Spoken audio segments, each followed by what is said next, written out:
Hello, sharing all the world. I'm in my living room.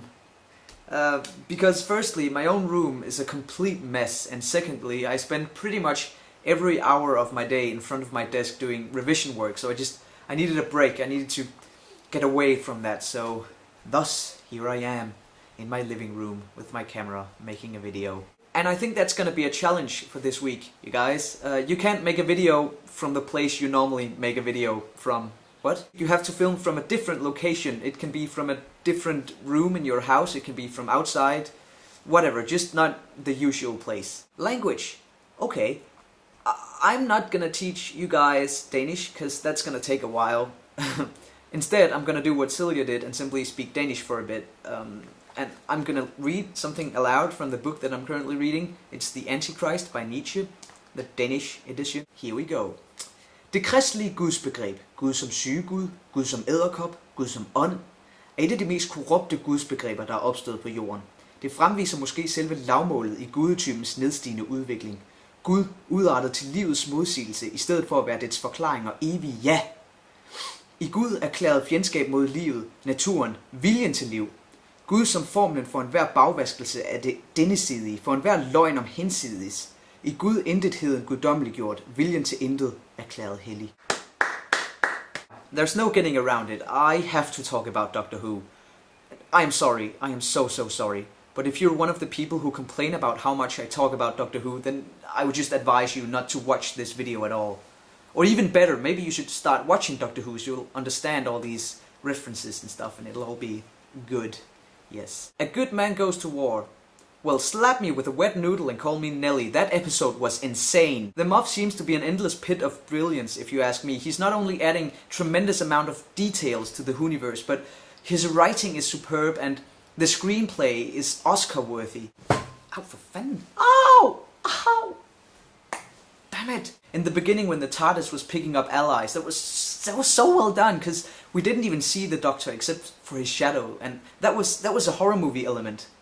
Because the less you show, the scarier it is, and I think that was really important because in this episode we got to see a more darker side of the Doctor that we haven't seen in a long time. I think it's obvious that we're meant to think that the good man who went to war was Rory, because I know this sounds weird, but he sort of is the protagonist of Series 6 when we think about how much he has developed throughout the show. Like at the beginning he was this really scared and nervous nurse, and look at him now, he's the last Centurion. He's the coolest badass motherfucker in the universe. So, if Rory is the good man who goes to war, does that mean that River kills her own father?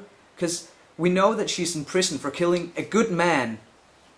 The best man she's ever known. You would think that that would be the Doctor, and then perhaps River is in the astronaut suit killing the Doctor in the start of Series 6. But that wouldn't make much sense, and I don't know, I'm more fucked. I love that word. It's... And this was something that I found on the forums, but I just have to share it with you because I think it's funny. But remember how we talked about River said in the start of Series 6 that don't worry, I'm a screamer. And I thought that she was referring to screaming during sexual intercourse. But it turns out that she was referring to the fact that she screams a lot as a baby. That is so well written, I don't even... Oh my god. And there are so many great one-liners and supporting characters in this episode that they should have their own show, seriously. I would watch that. I can produce magnificent quantities of lactic fluid.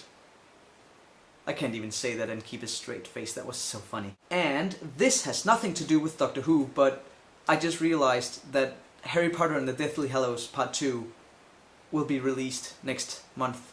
That is mental. What?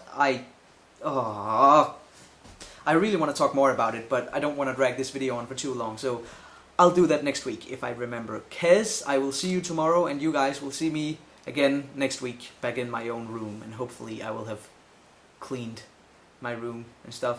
Why am I still talking? But wait! There's more! Next week when I make my video, I'll be done with all of my exams, so I need ideas on how to celebrate that.